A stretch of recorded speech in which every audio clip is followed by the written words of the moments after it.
Family. First of all, tell me what you notice. We're live. Am I audible? Can I be seen? Can I be heard? Give me a thumbs up or give me apples and milk if you can. And then let me know what you notice. Can you see me? Okay, I'm available. I'm seeing apples, I'm seeing milk. Fantastic. Guys, check out this camera lens. I don't know if you can notice the difference. I don't know how different, how noticeable it is. But the background is blurry, and it's a new lens that I put on this camera. And we talk a lot about the salience landscape, right? Things that you should ignore and things that you should pay attention to. If I hold up this notebook, right? It goes into focus, and I think it says ecology of practices on the front. And you see how I become blurry back here in the background? Legit. And then when I put that down, I go into focus and my background becomes blurry. So it helps in the salience landscaping process. It shows you kind of what to ignore and what to pay attention to. How was everybody's week? It's been a little while. It's been a crazy week. On Sunday, the Sunday that is tomorrow, at Wisdom School at the Hilliard Library here in Spokane, we're talking about what we can and cannot control, and knowing the difference between what we can and cannot control. In Stoic philosophy, wisdom consists in the knowledge of what you can and cannot control, right? The wise know the difference. And so we're going into chapter 7 of Animal Farm. And just to give a quick recap, uh, somebody says they want to know about the lamp behind me.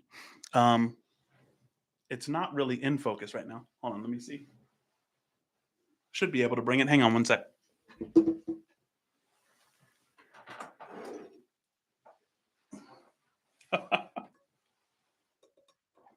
This crazy monstrosity was built by a friend of mine. Um, is this crazy? It's insane, right? It's beautiful.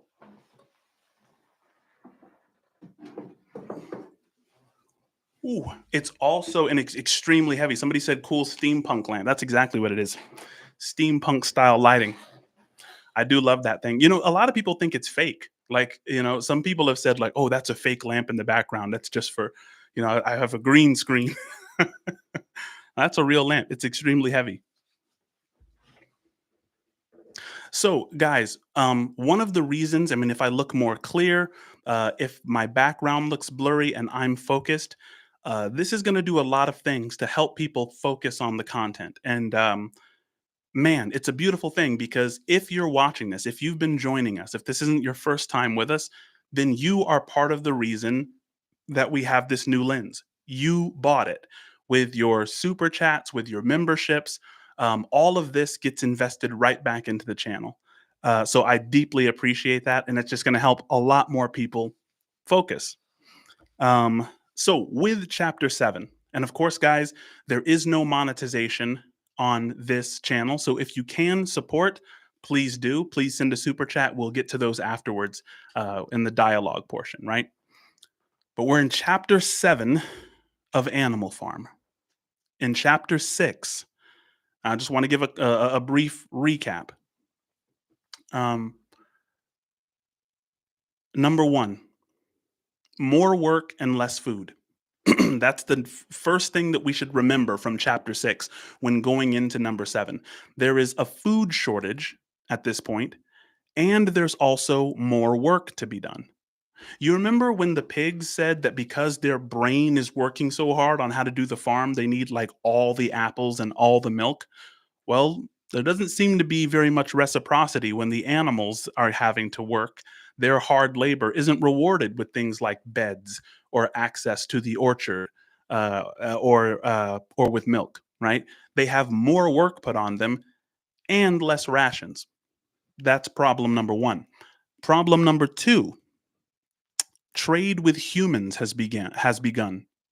So Napoleon has started these trade deals with humans, which is a complete violation of the seven laws of animalism, right? Which were supposed to be built off of, Jones's dream and this wider ideal of all the animals living in complete freedom. Number three, the pigs move into the farmhouse. This was a big deal in chapter six because this is another big violation of the rules. The pigs are just starting to look like Jones again. They call the animals by the names that Jones calls them. They live in the house. They read books, and so this is kind of one of the reasons that Benjamin just becomes the spirit of the of Animal Farm at this point. He kind of understands that something is deeply wrong and not a lot is going to change. But number 4, the demolition of the first windmill, right?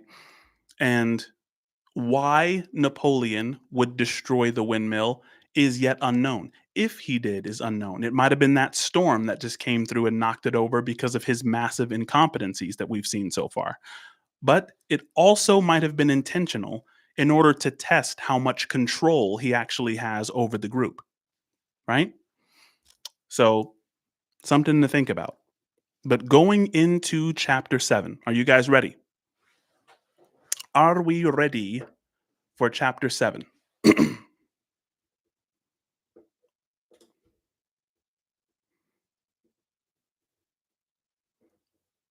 There you go. I dropped a milk and apples. I'm seeing them everywhere. Guys, let's get into it. It was a bitter winter.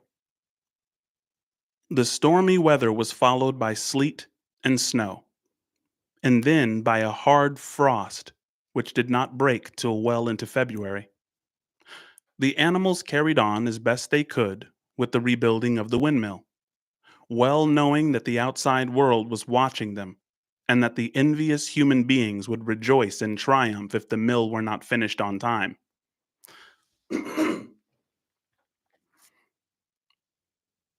What's what's interesting? There was a quote by Nietzsche.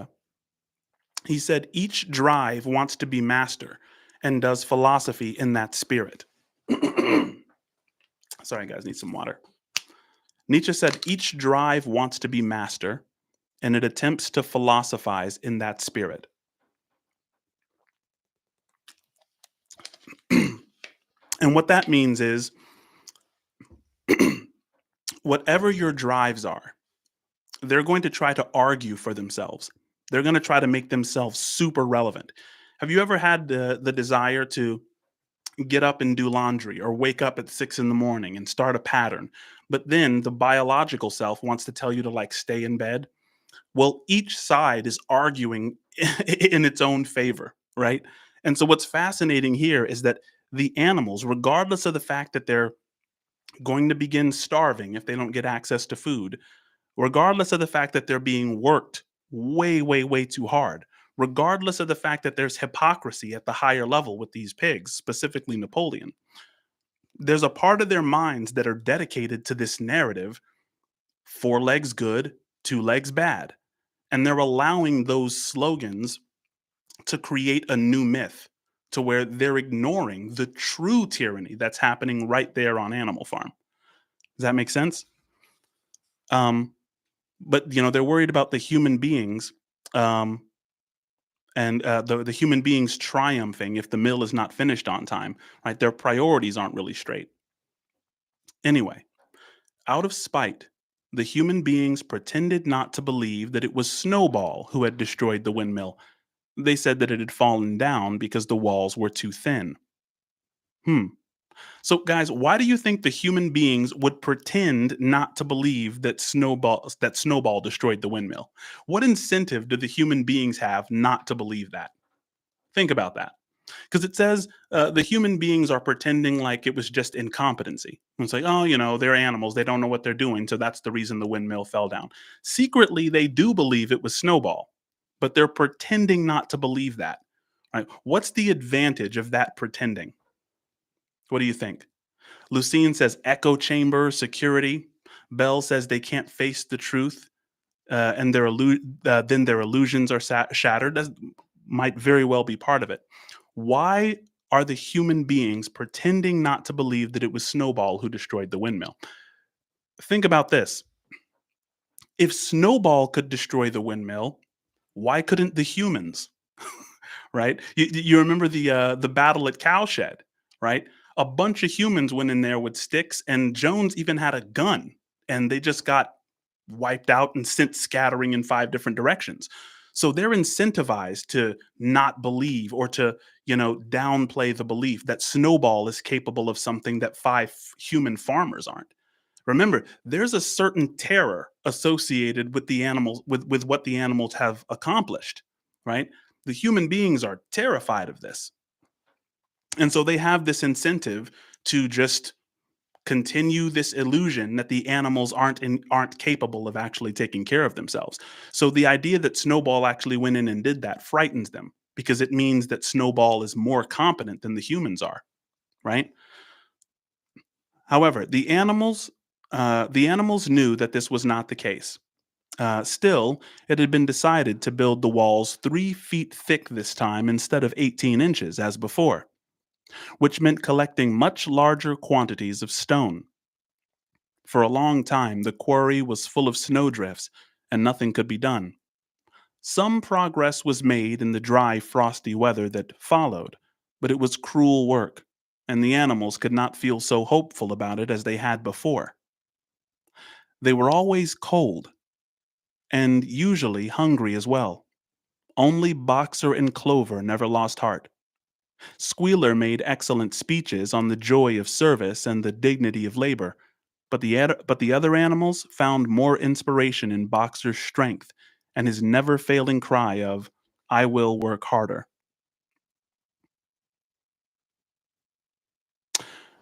So, guys, it just said that the animals have more respect for Boxer than for Squealer. How do we think that's going to play out? Remember, Napoleon the pig represents Joseph Stalin, and Squealer is Stalin's propaganda arm. So, how do you think that Napoleon is going to take it? That the people respect Boxer, who represents the hard worker, the one who's down for the cause, but the one who will also do more work and is just enthusiastic about it. What do you think that Napoleon is going to do when he finds that the workers respect Boxer more than they do his propaganda arm, right? I mean, you could pretty much see where this is going. Something else, guys, that I wanted to put to you. This represents the revolution in Russia. This is why Orwell was writing this. Um,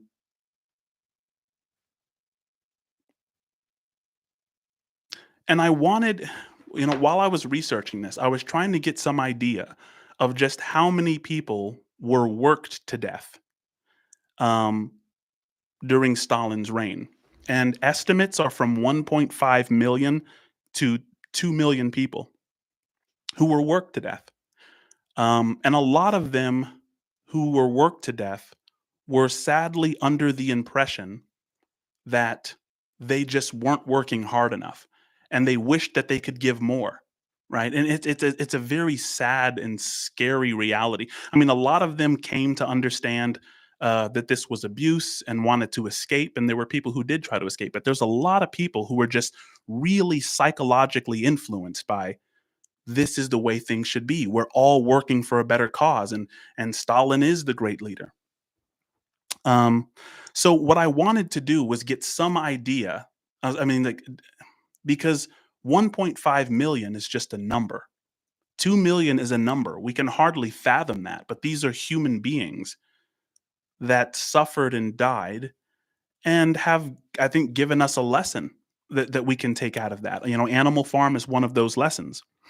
But to get some idea of how many people that is, think of 20 to 30 football stadiums. 20 to 30 football stadiums full of people would be 1.5 to 2 million people. If you've ever been in a packed football stadium, imagine 30 of those worth of people starved and worked to death, right? I mean, that's really, really intense. And so the lesson is deep. Um, yeah, I mean, another one is like the US active military. I think the active military is 1.5 to 2 million people if you can, include the, National Guard, things like that. So just to get some scale of the amount of people that we're dealing with here and how consequential this narrative is. So they respect Boxer, even though Squealer is running around saying, "Oh, how honored you should be to be doing this work." They respect Boxer and Clover more. So in January, food fell short. The corn ration was drastically reduced, and it was announced that an extra potato ration would be issued to make up for it. Then it was discovered that the greater part of the potato crop had been frosted. You know what's interesting is that this reminds me of like incompetence. So we always say like Napoleon is a little incompetent, especially compared to Snowball, who came up with this complicated plan for the windmill. Well, here it says in January, the food falls short. The corn ration is drastically reduced. It was announced that an extra potato would be issued to make up for that. And then they come to find they don't have potatoes. They've been frosted over, and they weren't covered quickly enough. The potatoes had become soft and discolored, and only a few were edible, right? So even their backup plan is failing.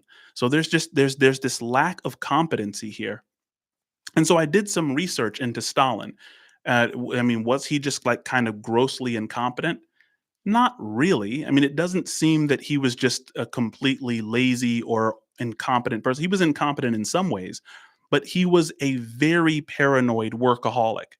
And when you're a paranoid workaholic getting very little sleep, you're very reactionary. You don't think very much before you act. And then that, consequently, there's some lack in competency there. Um, but for days at a time, the animals had nothing to eat but chaff and mangles. Starvation seemed to stare them in the face. It was vitally necessary to conceal this fact from the outside world. Uh, that that sentence saddens me personally. It was vitally necessary to conceal this fact for the outside world. So their ego is getting in the way of the fact that they're starving. They're like, "Oh, we don't want the outside world to realize that there's no more food because then, they would think that we're not succeeding." Right? Even as you're starving, having this kind of mentality. Um, Emboldened by the collapse of the windmill, the human beings were inventing fresh lies about Animal Farm. Once again, it was being put about that all the animals were dying of famine and disease, and that they were continually fighting amongst themselves and had resorted to cannibalism and infanticide. This kind of reminds me of the phrase, whatever helps you sleep at night. People say, okay, whatever helps you sleep at night. It's not the hill that I'm going to die on.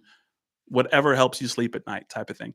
This is kind of what the humans around Animal Farm are doing. They're trying to pacify themselves with stories in order to avoid what's really happening. I mean, it's a strategy. Um, so Napoleon was well aware of the bad results that might follow if the real facts of the food situation were known, and he decided to make use of Mr. Whymper to spread a contrary impression. Hitherto, the animals had had little or no contact with Whymper on his weekly visits. Now, however, a few selected animals, mostly sheep, were instructed to remark casually in his hearing that rations had been raised. In addition, Napoleon ordered the almost empty bins in the store shed to be filled nearly to the brim with sand, which was then covered up with what remained of the grain and meal. So, what Stalin did that relates to this. I mean, what we're hearing now is that Napoleon, because he doesn't want to be embarrassed for his poor leadership and his lack of care of the animals in Animal Farm, he doesn't want that exposed. And so when he's negotiating these trade deals, he makes sure to, make them pass by these bins that are full of apples. But they're not really full of apples. They're full of sand, and then apples are put on top so that it looks like you're more prosperous than you are. Guys, this is directly related to the Great Famine of 1932. Joseph Stalin did the same thing. When foreign reporters would go to Russia to just check things out, he would, put supermarkets. He just, artificially inflate supermarkets, make it look like, put all the food in these little markets in these areas where the journalists are going to be, so that it looks like we're prosperous, so that nobody knows that, we have a population near starvation being worked to death, right? Um, Really, really scary stuff. On some suitable pretext, Whymper was led through the store shed and allowed to catch a glimpse of the bins. He was deceived and continued to report to the outside world that there was no food shortage on Animal Farm. Nevertheless, towards the end of January, it became obvious that it would be necessary to procure some more grain from somewhere. In these days, Napoleon rarely appeared in public, but spent all his time in the farmhouse, which was guarded at each door by fierce looking dogs. When he did emerge, it was in a ceremonial manner with an escort of 6 dogs, who closely surrounded him and growled if anyone came too near. Frequently, he did not appear on Sunday mornings, but issued his orders through one of the other pigs, Squealer. Why do you think that Napoleon isn't showing his face anymore? He stays in the farmhouse now. Why do you think this might be? And he has an escort of 6 dogs whenever he does show up. The first thing about the escort of 6 dogs, because it used to be four. Like the amount of dogs which are his personal escort is going up. And what's interesting is that the threat on Napoleon's life hasn't necessarily escalated. I mean, like, who's trying to kill Napoleon right now? Who's after him? There is a scripture that says, "The wicked flee, though none pursue." Think about it. The wicked flee, though none pursue. It's saying that when you are wicked, you're also paranoid. You think that the rest of the world is scheming because you're scheming. And that's what makes tyrants so dangerous, is because, their own thoughts becomes the universe they imagine. Because the tyrant himself is like waiting, and scheming on people and up late at night planning on how to achieve more power, he comes to believe that everyone has this same outlook on the world, and it makes him deeply paranoid.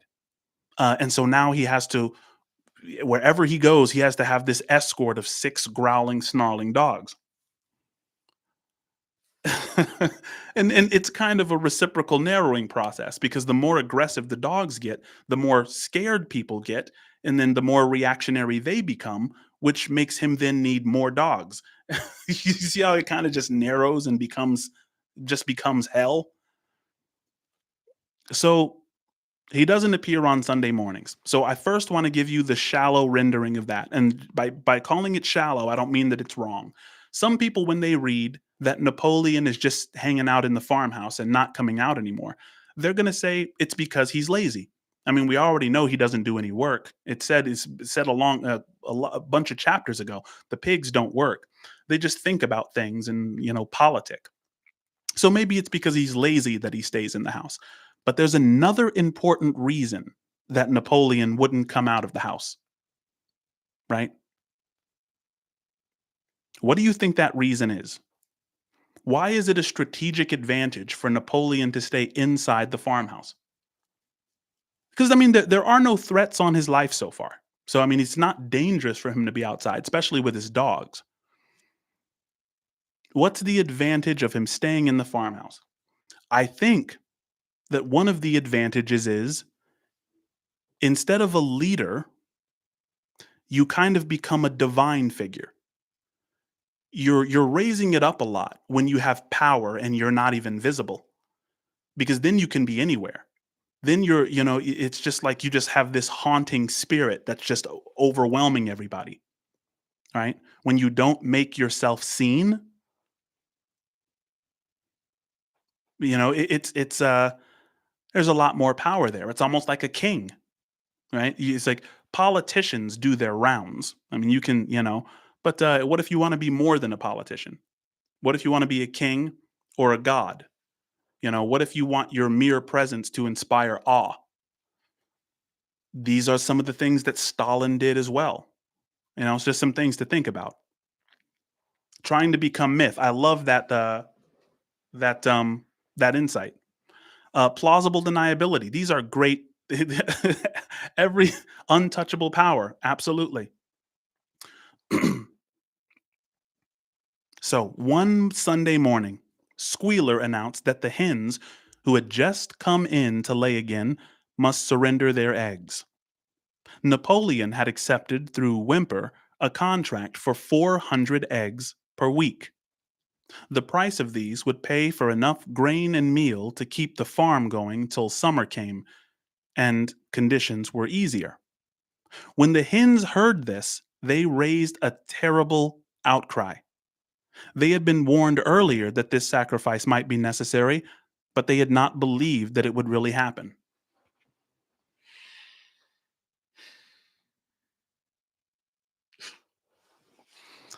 Listen to that line again.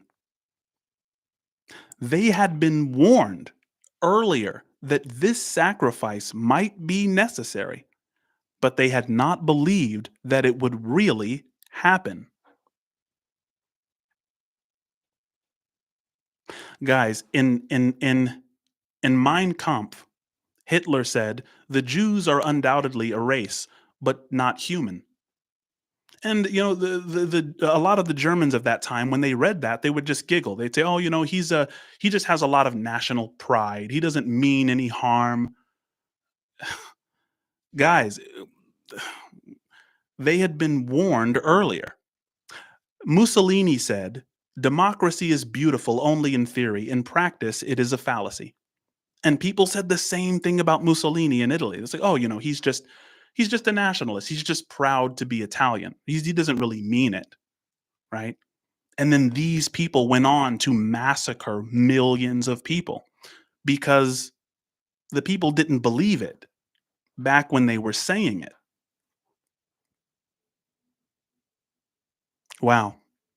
When the hens heard this, they raised a terrible outcry. They'd been warned earlier that this sacrifice might be necessary, but had not believed that it would really happen. They were just getting their clutches ready for the spring sitting, and they protested to take the eggs away now was murder. For the first time since the expulsion of Jones, there was something resembling a rebellion. Led by three young black Minorca pullets, the hens made a determined effort to thwart Napoleon's wishes. Their method was to fly up to the rafters and lay their eggs there, which smashed to pieces on the floor. Napoleon acted swiftly and ruthlessly. He ordered the hens' rations to be stopped and decreed that any animal giving so much as a grain of corn to a hen should be punished by death. The dogs saw to it that these orders were carried out. For 5 days the hens held out, and then they capitulated and went back to their nesting boxes.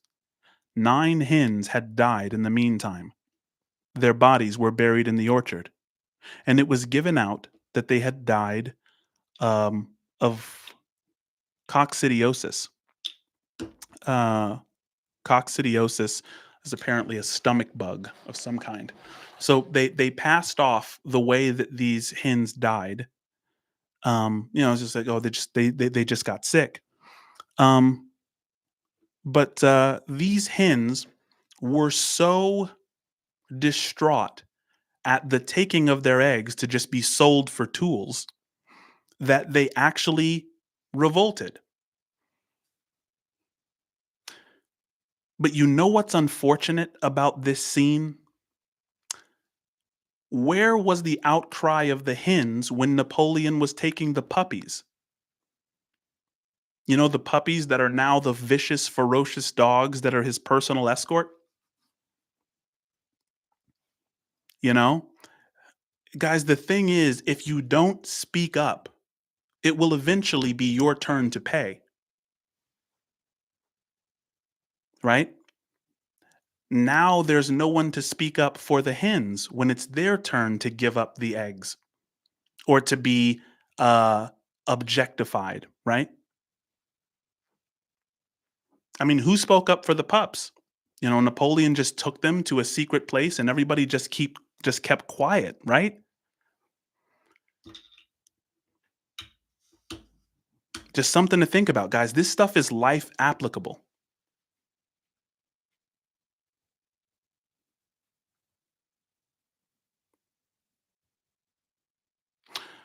So, 9 hens had died in the meantime. Their bodies were buried in the orchard, and it was given out that they had died of coccidiosis. Whymper heard nothing of this affair, and the eggs were duly delivered, a grocer's van driving up to the farm once a week to take them away. All this while no more had been seen of Snowball. He was rumored to be hiding on one of the neighboring farms, either Foxwood or Pinchfield. Napoleon was by this time on slightly better terms with the other farmers than before.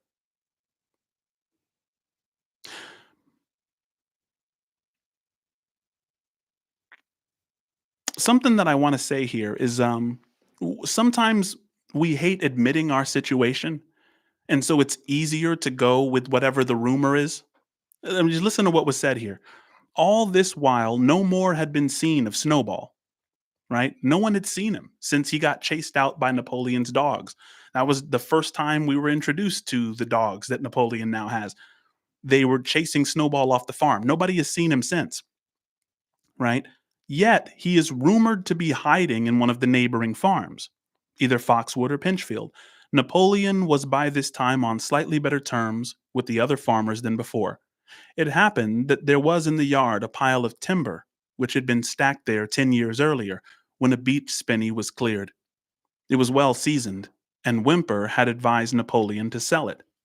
Both Mr. Pilkington and Mr. Frederick were anxious to buy it.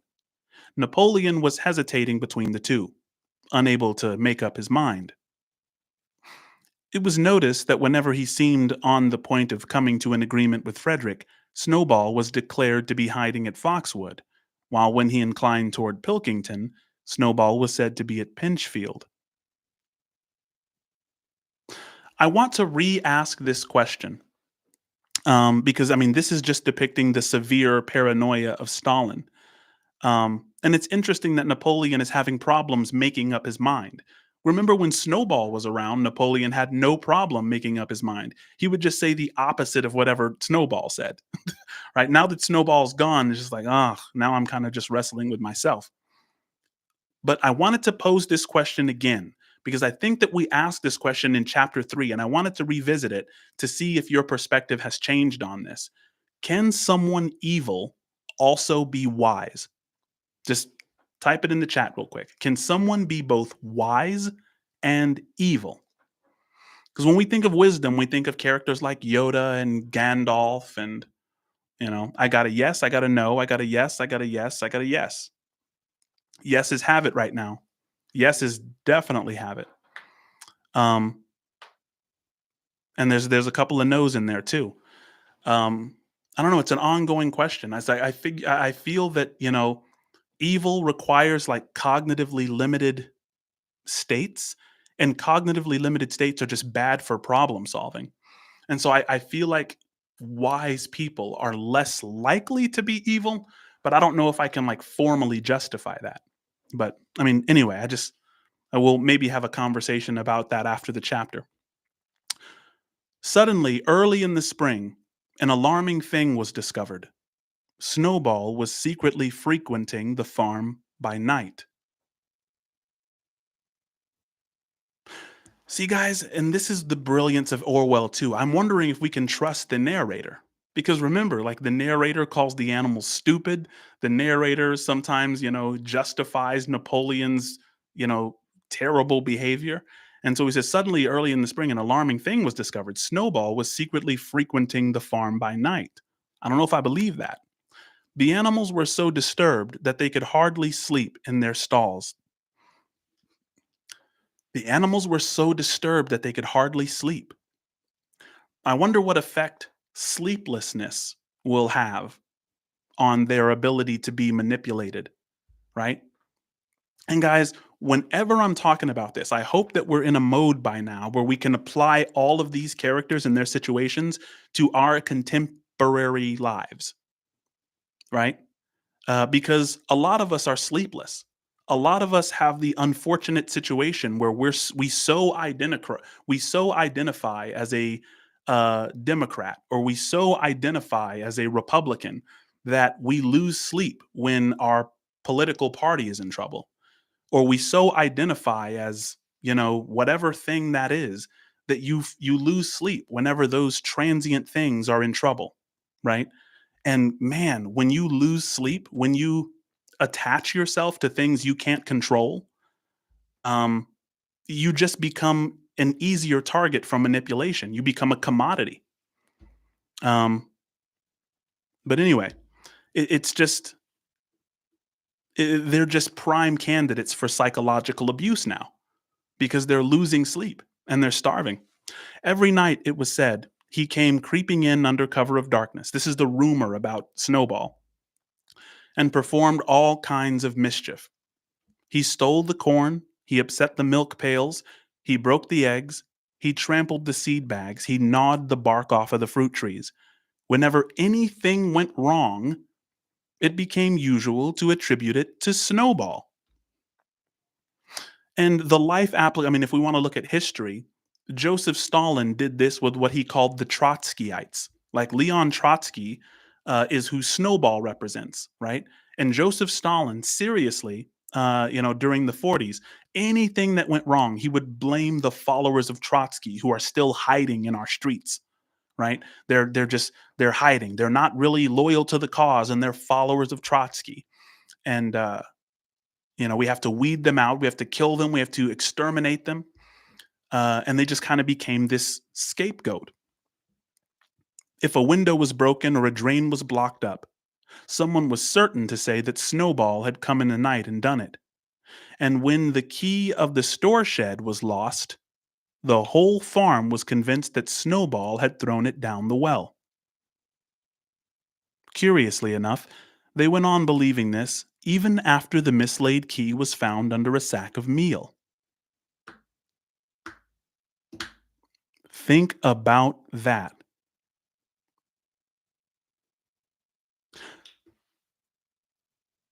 When the key of the store shed was lost, the whole farm was convinced that Snowball had thrown it down the well. That was just the prevailing rumor. But then, curiously enough, they went on believing this even after the mislaid key was found under a sack of meal. Even though the key is found, they still believe Snowball threw it down a well. Now, why would that be the case? Why would they continue believing that? Guys, our brains are built for motivated expectation. We do not like to interact with the random, right? We want to know that when we wake up, the floor is going to be down there, the ceiling is going to be down there. We want to have a routine. Our brains love routine. As a matter of fact, the amygdala is responsible for motivated expectations of the world, right? So, which reality is easier for the animals to stomach? A, that Snowball is creeping around destroying our lives and we have to band together and weed out Snowball and his followers, or I'm currently living under a tyranny which is lying to me and seeks to eliminate me and absorb power to itself. Which one is the easier pill to swallow? Right? The first one. And so the mind just gravitates against all evidence. It just gravitates toward the simple thing, right?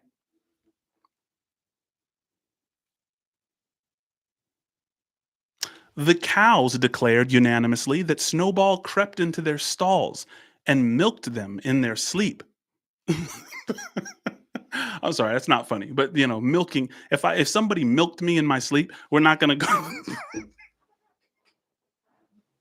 Listen, guys, don't milk cows in their sleep. Wake them up, okay? Don't do that. The rats, which had been troublesome that winter, were also said to be in league with Snowball. The cow thing, don't mention it. It's gonna make me laugh. Napoleon decreed that there should be a full investigation into Snowball's activities. With his dogs in attendance, he set out and made a careful tour of inspection of the farm buildings. The other animals following at a respectful distance. At every few steps, Napoleon stopped and snuffed the ground.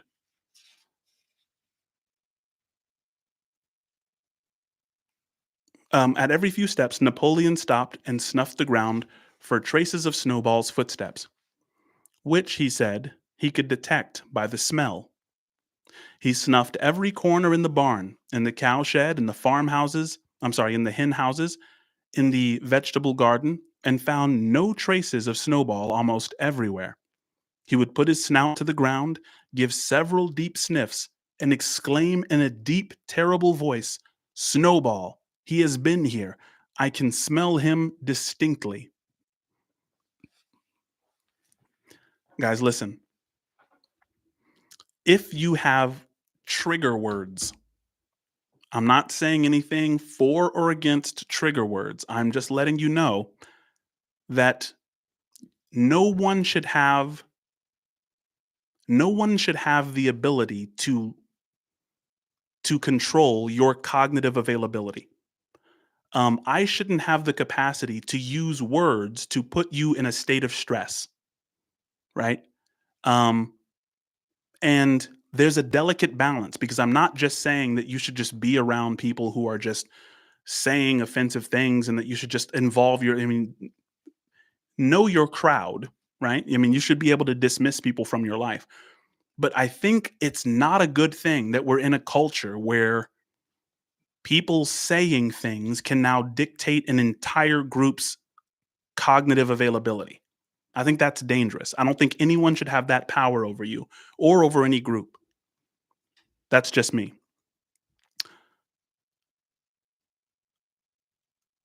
Snowball has been here. This is what Napoleon would say. I can smell him distinctly. And at the word snowball, all the dogs let out blood curdling growls and showed their side teeth, right?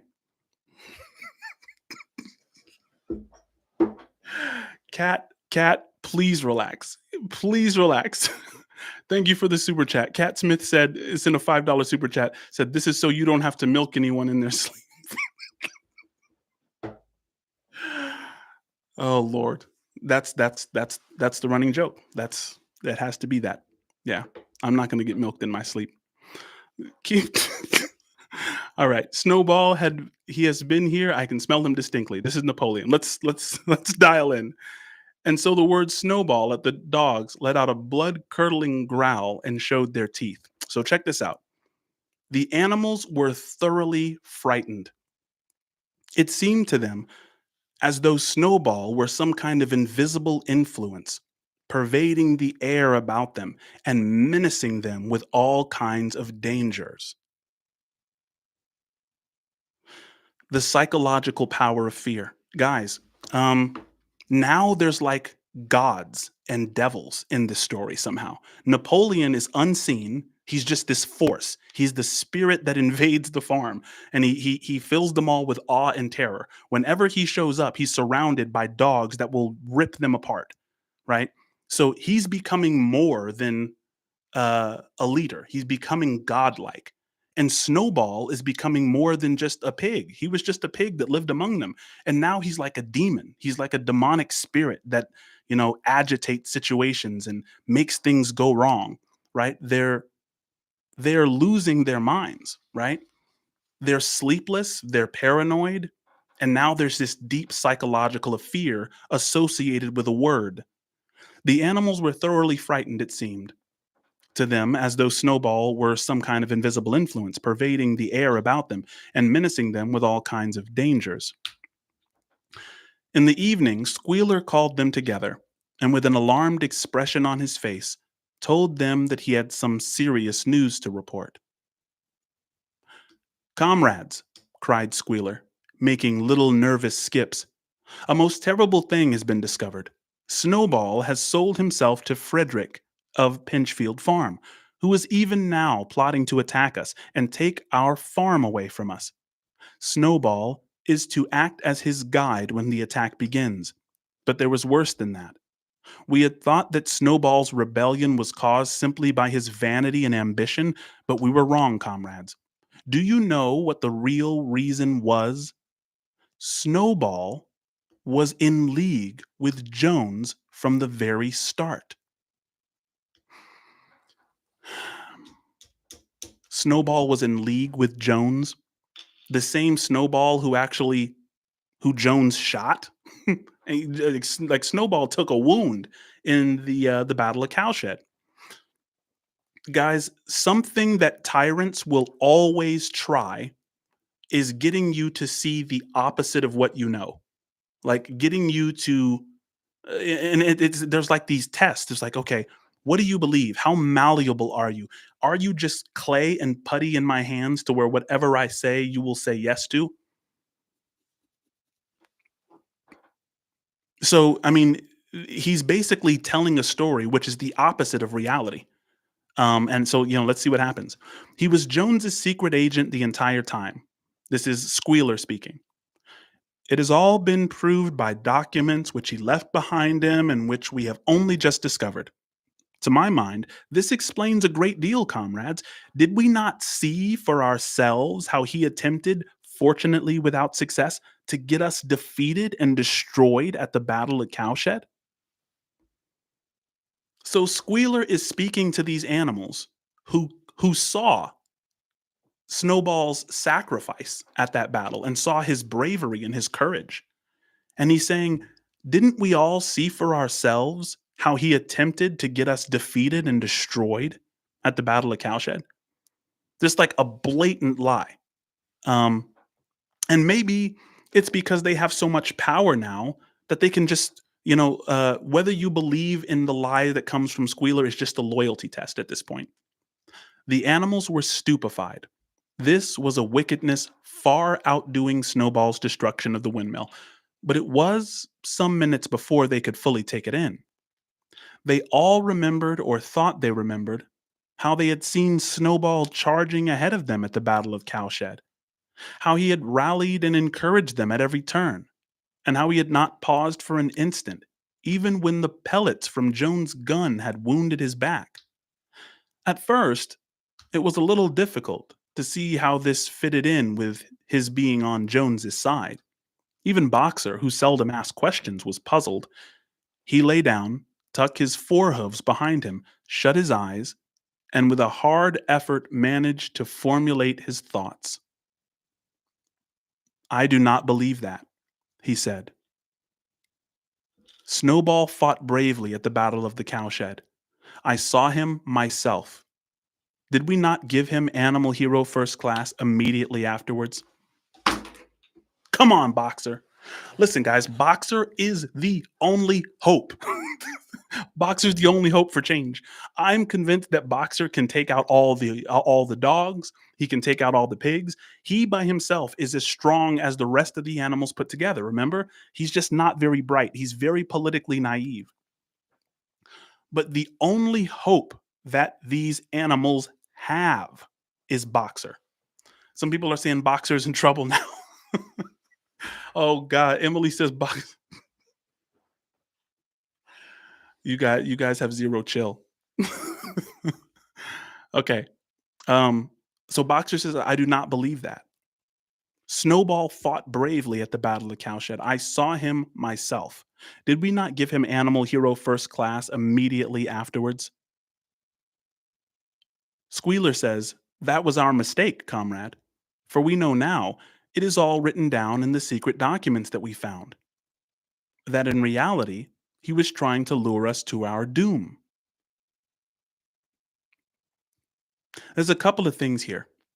When Squealer says that was our mistake, comrade, he's admitting fallibility.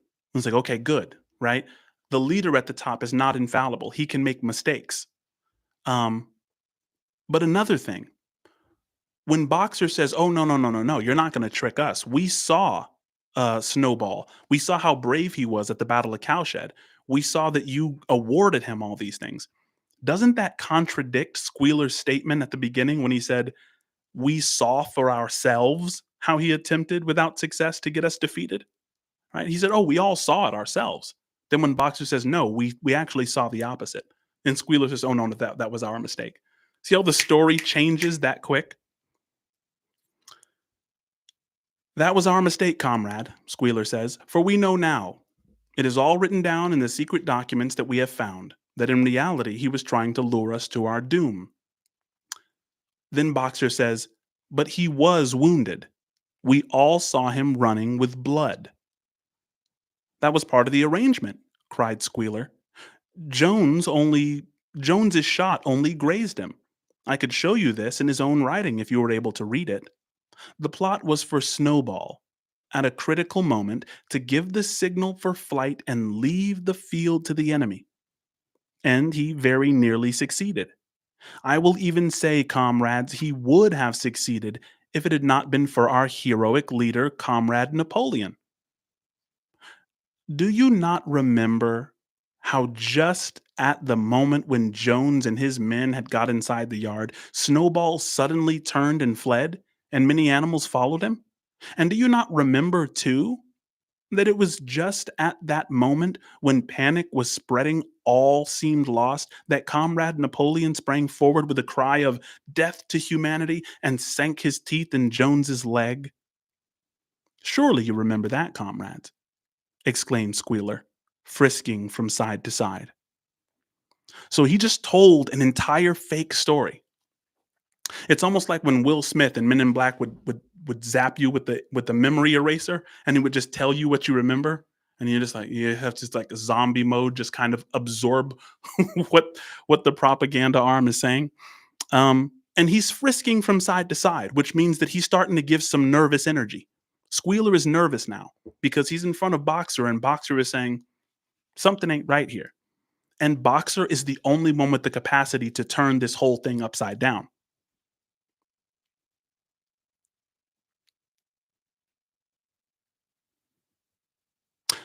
Now, when Squealer described the scene so graphically, it seemed to the animals that they did remember it. At any rate, they remembered that at the critical moment of the battle, Snowball had turned to flee, but Boxer was still a little uneasy. "I do not believe that Snowball was a traitor at the beginning," he said finally. "What he has done since is different, but I believe that at the Battle of the Cowshed he was a good comrade.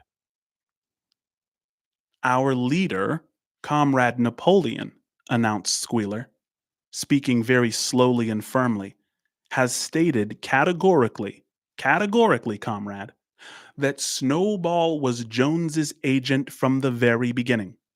Yes, and from long before the rebellion was ever thought of." "Ah, that's different," said Boxer.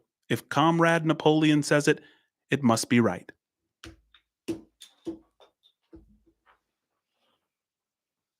It's that easy. The universe reveals itself according to your aims. Boxer has made his aims very clear from very early chapters. Napoleon is right no matter what, and I will work harder. It's important at this point to ask yourself how guilty you are of this. Are you a person that's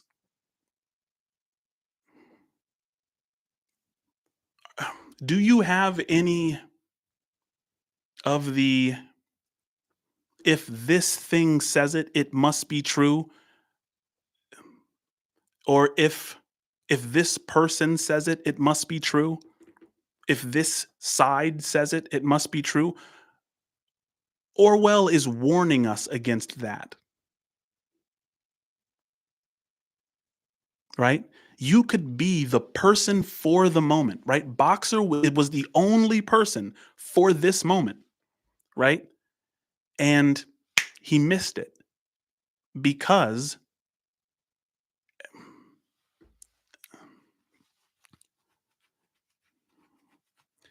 he was dedicated to to a narrative. He identified with this narrative, with this slogan of Napoleon is always right. That is the true spirit, comrade, cried Squealer. But it was noticed he cast a very ugly look at Boxer. With his little twinkling eyes, he turned to go, then paused and added impressively, I warn every animal on this farm to keep his eyes very wide open, for we have reason to think that some of Snowball's secret agents are lurking among us at this moment.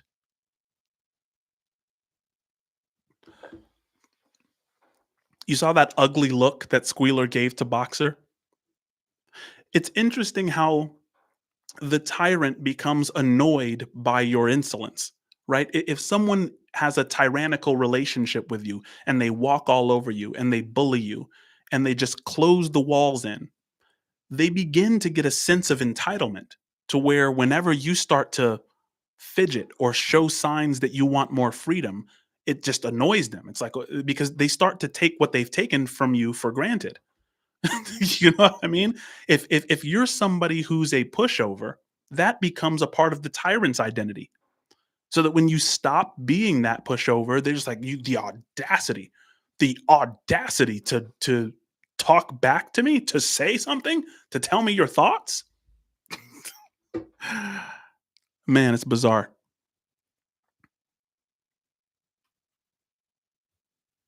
4 days later, in the late afternoon, Napoleon ordered all the animals to assemble in the yard.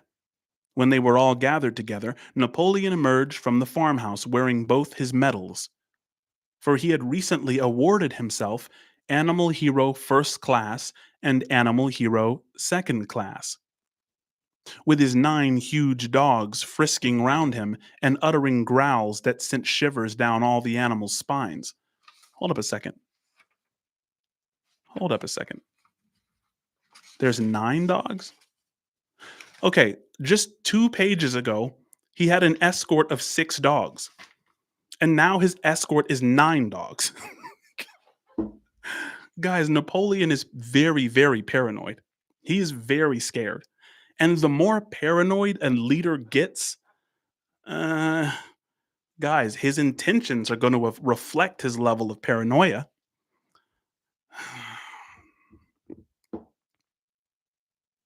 So he's got 9 dogs now. Um, they all cowered silently in their places. This is the rest of the animals, seeming to know in advance that some terrible thing was about to happen. Napoleon stood sternly surveying his audience, and then he uttered a high pitched whimper. Immediately, the dogs bounded forward, seized 4 pigs by the ear, and dragged them, squealing with pain and terror, to Napoleon's feet. The pigs' ears were bleeding. The dogs had tasted blood, and for a few moments they appeared to go quite mad. To the amazement of everybody, 3 of them flung themselves upon Boxer. 3 of these dogs attacked Boxer. Boxer saw them coming and put out his great hoof, caught a dog in midair, and pinned him to the ground.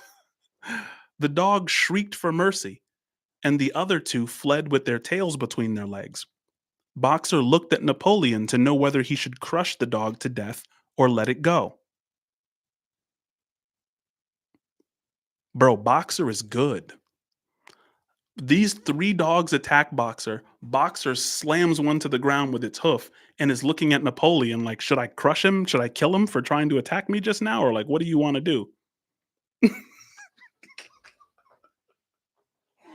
Guys, if Boxer weren't so politically naive, right? It's such a doesn't it hurt? It's like because part of us wants to say, Boxer, crush that dog's head in front of everybody and restore order to this madness, right? But Boxer still lives by the creed that Napoleon is always right. He has no concept that Napoleon has sicked these dogs on him because he was you know, talkative. He talked back to the propaganda arm, Squealer. He challenged him on the Snowball narrative. Uh ugh, Boxer's not evil. John, I appreciate you. Yeah, I agree. Uh so Boxer looked at Napoleon to know whether he should crush the dog to death or let it go. Napoleon appeared to change countenance and sharply ordered Boxer to let the dog go. Hang on a second.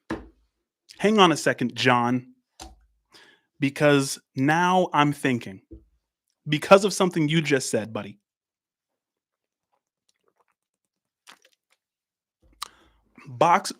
John. Shout out to John. I love you. You're just great. You're always there. I wanted to put this to the chat because John said Boxer isn't evil. And there's a couple of ways we can look at this. Boxer is definitely naive. But is there a kind of evil in saying somebody is always right? Is there a kind of evil to living by that creed?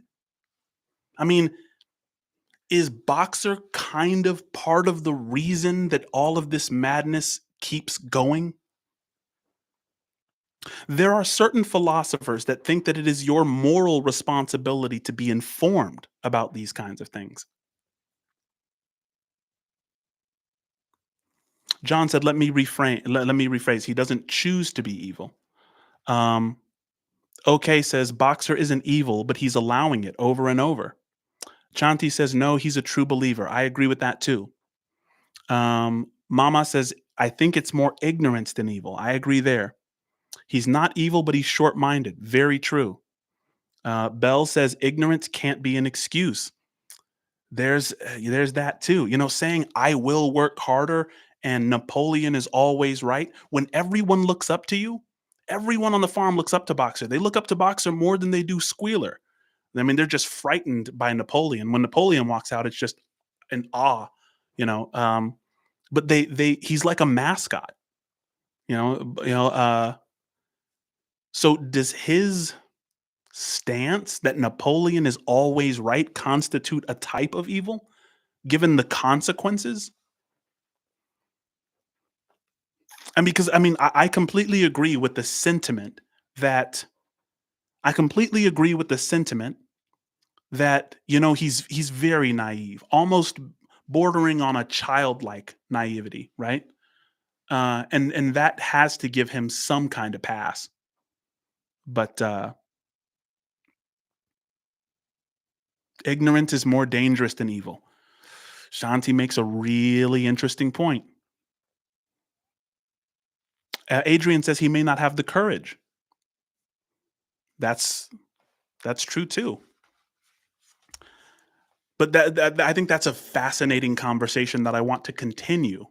Guys, the Discord should be up. I know I told you the Discord would be up this week, but Snowball went in there and destroyed the Discord.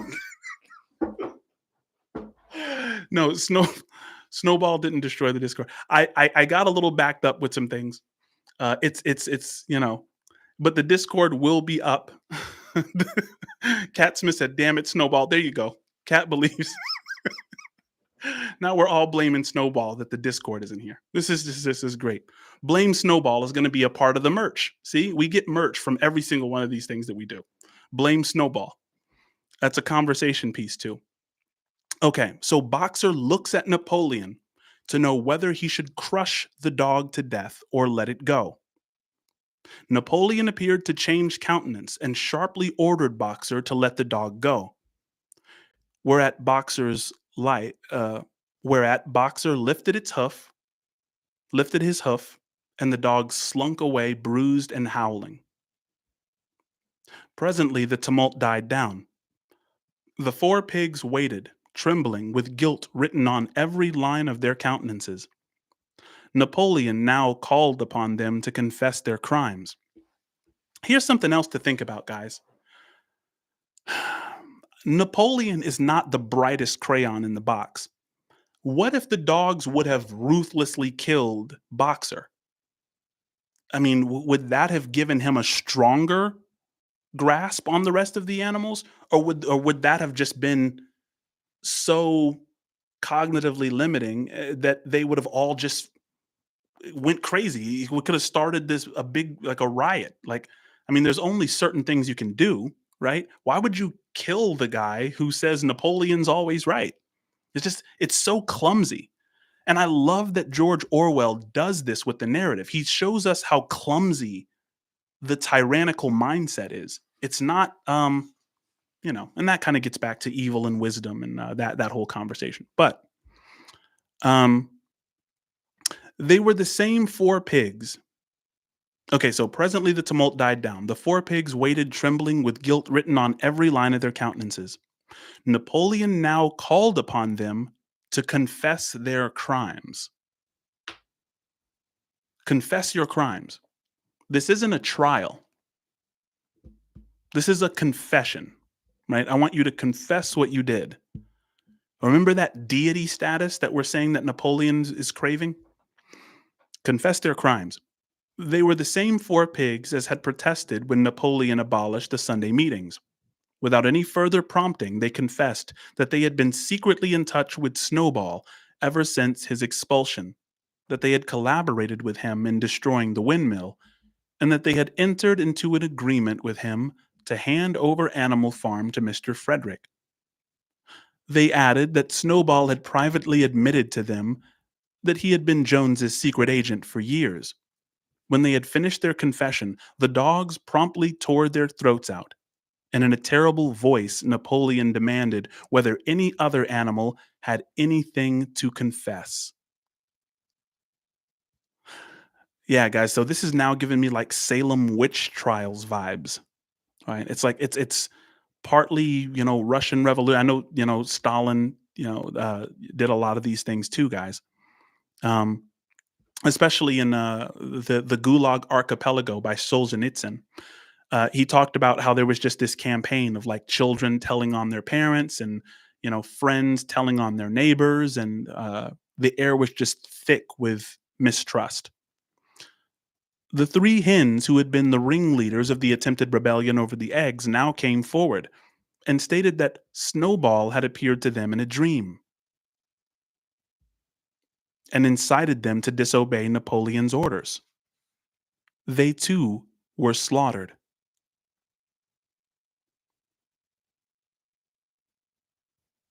Guys, whether or not that's true, the hens blame Napoleon. Sorry, the hens blame Snowball for their disobedience to Napoleon's orders. Now, whether it's true that they saw Snowball in their dream doesn't change the fact that they sacrificed integrity to save their lives and died anyway. Um, so, like, if they're lying, right, and they say, "Oh, Snowball appeared to us in a dream," right? And that's the reason we disobeyed. Like, say that's a lie. That means that you just sacrificed your integrity, right, to save your life. It's just understandable. But then you're killed anyway. Um, and if you did have that dream would just kind of showcase that you've demonized Snowball, which is that you've just drank the propaganda down. But they too were slaughtered. Then a goose came forward and confessed to having secreted 6 ears of corn during the last year's harvest. Secreted. He didn't secrete the corn. He secreted 6 ears of corn during the last year's harvest and eaten them in the night. Then a sheep confessed to having urinated in the drinking pool, urged to do this, so he said, by Snowball. And two other sheep confessed to having murdered an old ram, an especially devoted follower of Napoleon, by chasing him round and round a bonfire when he was suffering from a cough. They were all slain on the spot. Guys, let me ask you something. These animals know that once they confess, they're going to die. Because the pigs, when they confessed, they died. And then Napoleon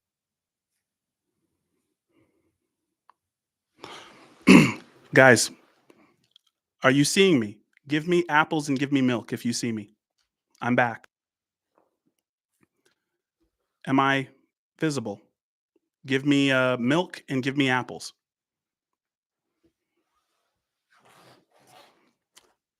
Snowball is trying to end our.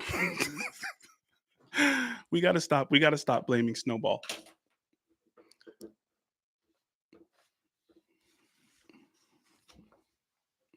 Back again. Look at all the milk and all the apples. Phenomenal. This is a longer live. I do have to check out my internet because I think when I left, somebody said somebody said it wouldn't be this book club if we didn't have one freeze per live. So I'm downstairs in my office. So I'm gonna have to get a direct connection, and I will establish that. Don't worry. Um, so they were all slain on the spot. So the question that I wanted to propose, now that I'm back, why are these animals still confessing? Why do these animals continue to confess even as they're being slaughtered for confessing? It's this very strange line that's forming in front of Napoleon. He's saying, uh, you know, um, pigs, I want you to confess. They confess and they're slaughtered. Then the hens come up and confess and they're slaughtered. Then a couple of other animals come up and confess and they're slaughtered. Why are they lining up to confess and be slaughtered? What sense does that make? Ruff says it's a way to get out. Chanty says tired of life. Escape. Interesting. Like there are fates worse than death, right? Um,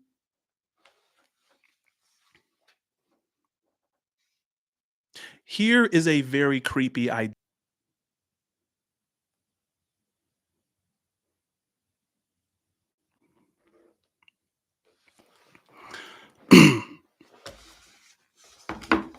Am I back? Guys, we don't have much longer to go. We have two more pages. Listen, I'm going to get a direct connection. Um, you know, the saddest thing is that the last time it froze, somebody said, "It's okay, Biscuit. You're clearly no match for Snowball's antics." Um, Snowball is milking me in the middle of the night, guys. All right. Um, we have to get through this. So they were all slain on the spot. I wanted to mention before we move on, there is a North Korea, a woman who escaped North Korea. Her name is Yeonmi Park, and she tells a story in her book of her father was selling metals in North Korea um, in order to support the family, and he wasn't making very much. But they in North Korea, the dictator and the guards discovered that he was selling this for his family, and so they captured him and they sent him to a labor camp.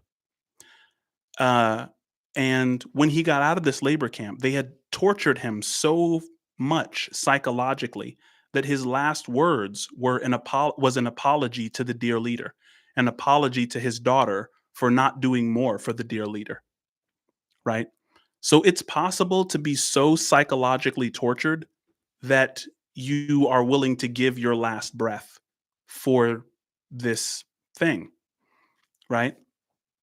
And so maybe one of the reasons they're lining up to be slaughtered by Napoleon is because they see him as something more than just a pig, like he's bordering on deity. Anyway, to continue before I freeze again. And so the tale of confessions and executions went on until there was a pile of corpses lying before Napoleon's feet, and the air was heavy with the smell of blood, which had been unknown there since the expulsion of Jones. When it was all over, the remaining animals, except for the pigs and dogs, crept away in a body. They were shaken and miserable. They did not know which was more shocking, the treachery of the animals who had who had leagued themselves with Snowball, or the cruel retribution they had just witnessed. In the old days, there had often been scenes of bloodshed equally terrible, but it seemed to all of them that it was far worse now that it was happening among themselves. Since Jones had left the farm, until today, no animal had killed another. Not even a rat had been killed.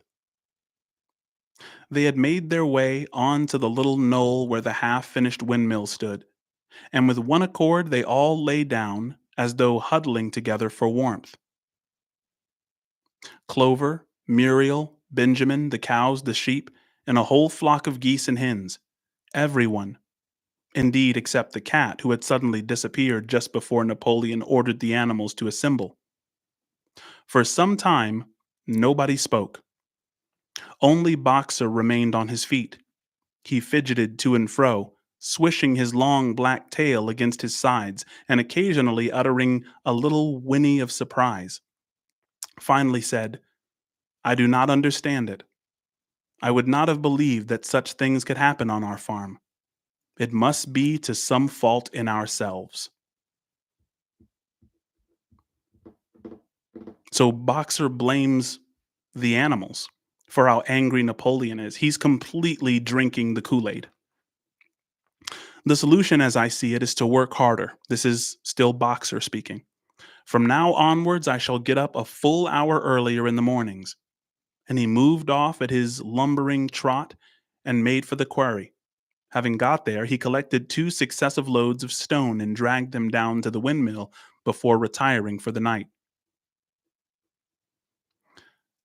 This is a very important sentence here. The animals huddled about Clover, not speaking. The knoll where they were lying gave them a wide prospect across the countryside. The animals huddled about Clover, not speaking. This part is actually a lot bigger than we sometimes think. We think, okay, they're not speaking because of the trauma they just experienced, which is true. But guys, sometimes when there's nothing to say, the intuition gets to speak. And that's a superpower on its own. That can give them some hope. Because a lot of times, whenever we have feelings, we want to label it.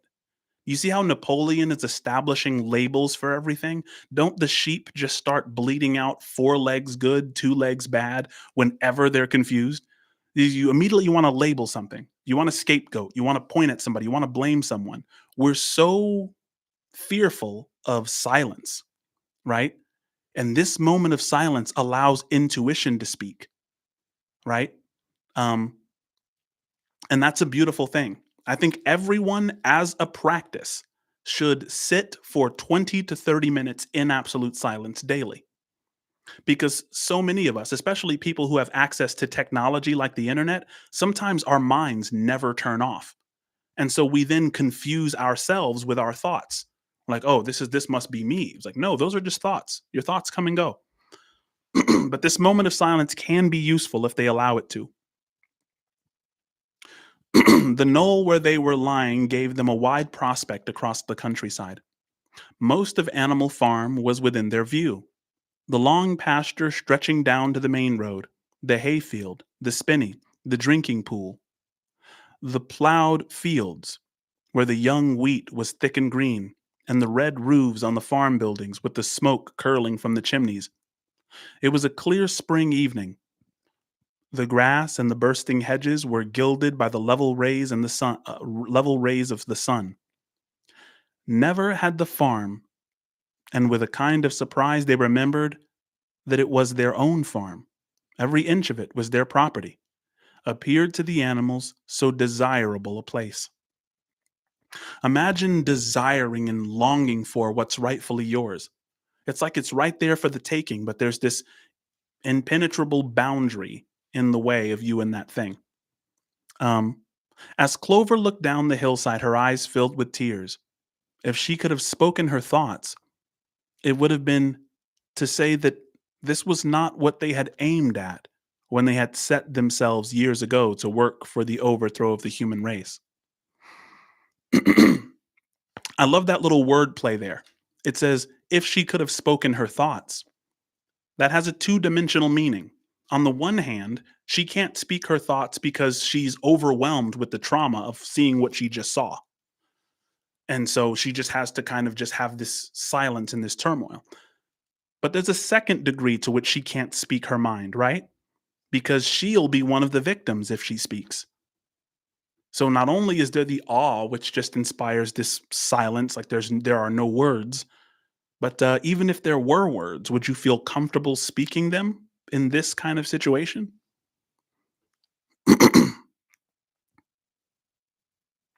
These scenes of terror and slaughter were not what they had looked uh, forward to the night when old Major first stirred them to rebellion. If she herself had had any picture of the future, it had been of a society of animals set free from hunger and the whip, all equal, each working according to his own capacity, the strong protecting the weak, as she had protected the lost brood of ducklings with her foreleg on the night of Major's speech. Instead, she did not know why. They had come to a time when no one dared speak his mind.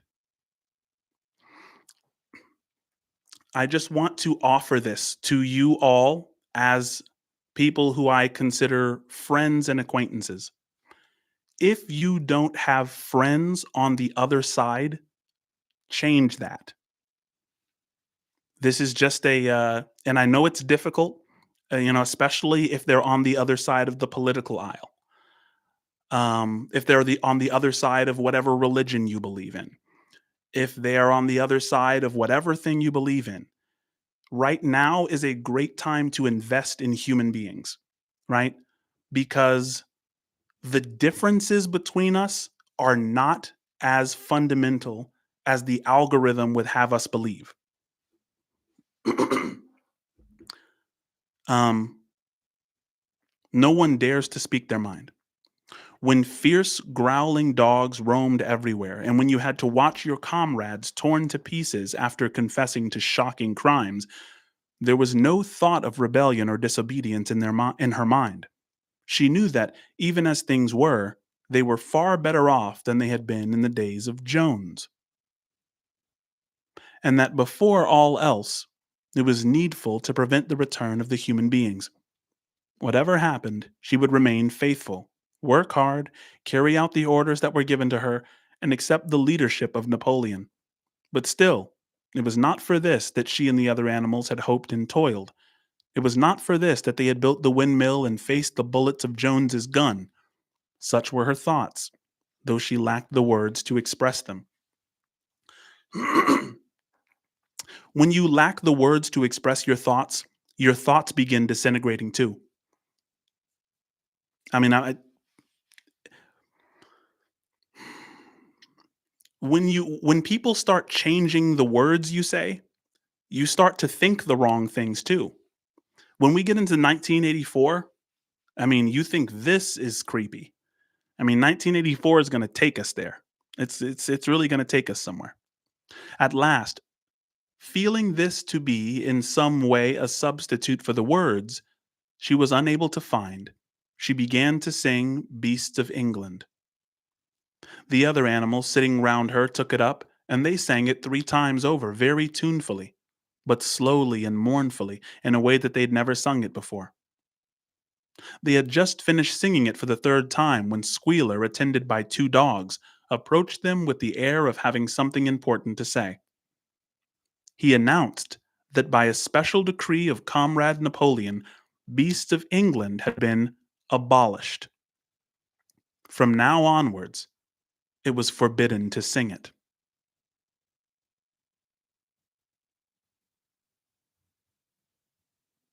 What is Beast of England about? What is the song actually about? Beast of England, beast of Ireland, beast of every land and clime, hearken to my joyful tidings of the golden future time. Soon or late the day is coming, tyrant man shall be o'erthrown, and the fruitful fields of England shall be tried by beasts alone.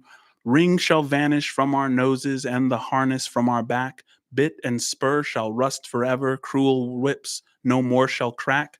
Riches more than mind can picture, wheat and barley, oats and hay, clover, beans, and mangle wurzels shall be ours upon that day. Guys, it goes on and on. Um, so by telling them that this song is forbidden, they are changing in real time the entire agenda. They're saying, look, we can stop pretending now. Now that we're just killing you, now that we're just now that we have the ability to command your confession and then just kill you in front of everyone and no one does anything about it. Now we can just give up the facade. Now we can just take off the mask. Right? We needed the mask at first because we wanted to see how powerful we were. We needed to run these tests. We need to run the experiments on the farm. But now that we know we really have you, both physically and psychologically, we can just take off the mask now. There's no need for songs about hope. There's no need for songs about how it'll eventually be when this paradise, come. It's not coming. We're taking an entirely different train into Napoleon's future at this point. Very, very scary thing to suddenly realize. The animals were taken aback. Why? Cried Muriel. It's no longer needed, comrade, said Squealer stiffly. Beast of England was the song of the rebellion, but the rebellion is now completed. The execution of the traitors this afternoon was the final act. The enemy, both external and internal, has been defeated. In Beast of England, we expressed our longing for a better society in days to come, but that society has now been established. Squealer is saying, this is it. This is the paradise. All we had to do was kill those people that you just saw us, and now here we are. Guys, in North Korea, according to Yaomi Park, in North Korea, there is no such word as friendship. The word is comrade. There's no such word as depression because depression is impossible in the communist utopia. They don't have a word for it because depression can't exist in the utopia that is North Korea. They just take away the word. The word has no meaning. Guys, this has a profound psychological effect on those who are oppressed. Frightened though they were, some of the animals might possibly have protested, but at this moment the sheep set up their usual bleating of 4 legs good, 2 legs bad, which went on for several minutes and put an end to the discussion. So, Beast of England was heard no more. In its place, Minimus, the poet, had composed another song, which began, Animal farm, never through me shall thou come to harm. And this was sung every Sunday morning after the hoisting of the flag. But somehow, neither the words nor the tune ever seemed to the animals to come up to Beasts of England.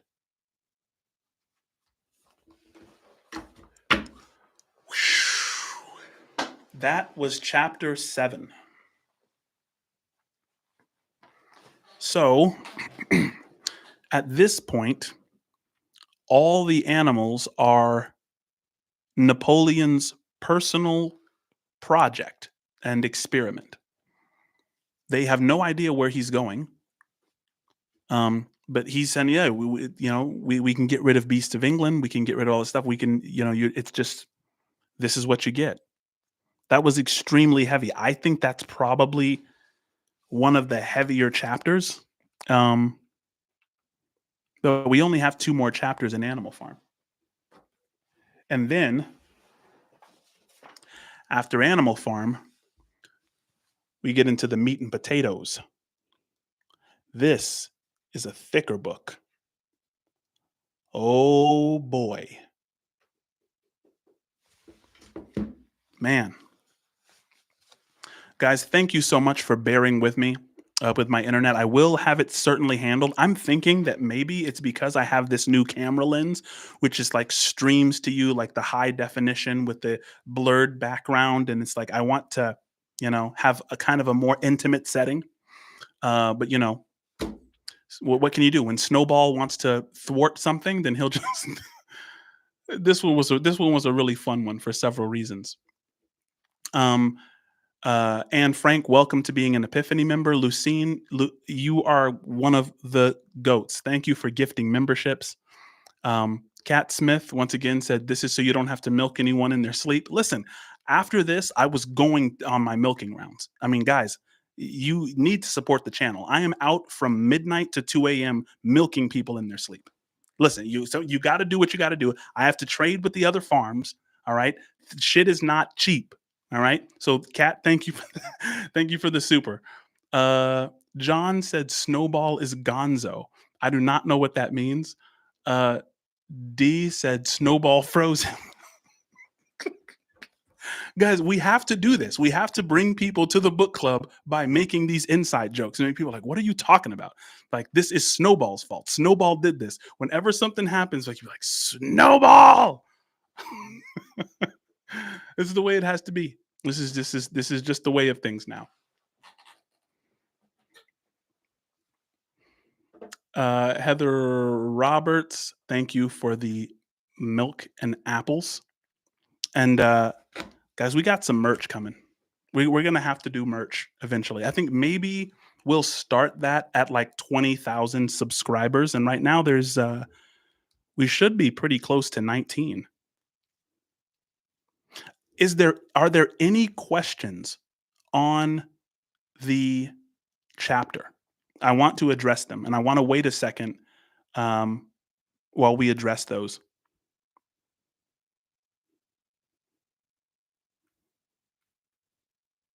Any questions or anything that we should all consider from the chapter? Also, on Monday, I'm going to be on, I think, Icapod. He and I had a really cool conversation. I'm a theist. He's an atheist, and we just had a great conversation. We had fun. We laughed. We just trade ideas back and forth. I'm like, how does your world work? He's like, how does your world work? And it was really, really. I mean, we abide by the axioms of the cooperative principle, and I hope to just be an example of how two opposing sides can talk, and we can let the ideas oppose each other, and yet we can cooperate with each other on a deep level. It's only the ideas that are opposing each other, right? And so that was great. We're going to be doing that again on Monday. So I will stream that here. Look, we have 18,993 subs. So we need like just over 1,000 more subs to hit the 20K mark. Guys, you know what I might start doing? I was like, I won't go live because 1984 is going to be live, right? We're going to do this live. Ray said book club schedule. I'm terrible at schedules. I'm just terrible at them. But I'll try my best to have the schedule for at least the next chapter of Animal Farm by today. But even though this is going to be the one we go through live, guys, I am such a huge fan of dystopian literature. I think there's an entire Reddit right now that has me tagged in it that's saying like, and somebody started it that said that Rin and I need to have a conversation. I think it's a Reddit. Yeah, it says we need to get Rin to chat with Mr. Biscuit. If anyone has a connection with Rin, we need to get them together for an interview. And it's right there. I think that's Reddit. Or maybe that doesn't zoom in. Yeah, something like that. And somebody did that, which is awesome. And there's like a bunch of likes on it. So, I mean, if that happens, I mean, Rin and I are going to have so much to talk about because I am such a big fan of dystopian literature that I want to go live with this book, 1984 George Orwell.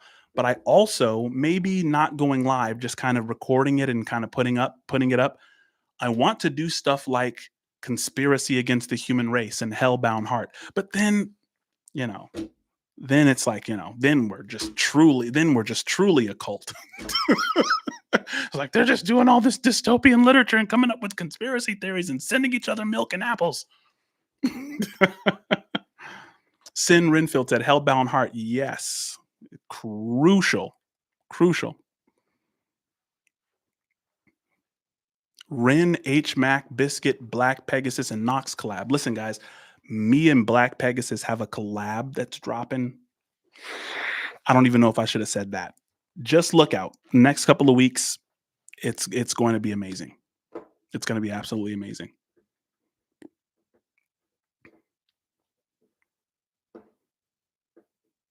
Emily says, "Do you have a suggestion for an uplifting book to read?" An uplifting book. Um, I do. Hang on. Uh, Beautiful uplifting book. Ishmael by Daniel Quinn. We actually should read this book together. Has anyone read Ishmael? One of the coolest books ever. Should I just do it? Should I just show you how cool this book is? This book has a conversation between a man and a gorilla. Like the gorilla is in a cage and just starts talking to this guy about life. And I know that that might sound strange, but it is a phenomenal book. Ugh, this book will change your life. I also have The Great Divorce by C.S. Lewis. We're going to get into that too. We have to get into some C.S. Lewis. His mind was just phenomenal. I do think that The Lord of the Rings was kind of better than the Narnias, in my opinion. Um, I mean, what do you guys think? Lord of the Rings or Narnia? They were friends. You know, they would compare notes on these, you know. We need a list. You guys want a reading list? I will put a reading list together and drop it in there. Narnia. Some people say Lord of the Rings. Some people say Narnia. I know the thing I only got one for Narnia. C.S. Lewis is incredible. Absolutely. Yes, on the reading list for sure. Well, guys, I'm going to get out of here because it's hotter in this office than it looks. I'm going to step outside for some fresh air. Hey, I appreciate you joining me. We will have a list today. And if the list isn't up, then you know whose fault it is, right? Like if the list isn't up today, you already should know whose fault that is. I mean, come on. Whose fault is it if the list isn't up? Type it. Thank you. Gigi said it first. Snowball. Dia, Snowball. Joey, Snowball. Thank you. Snowball. If the list isn't up, if everything goes right, if everything is perfect, it's me. Okay. But if anything happens the way it wasn't exactly supposed to happen, it's Snowball. Kat, love you too. Thank you. Guys, have a phenomenal rest of the weekend. We're getting to Animal Farm next week. And then after that, it's 1984.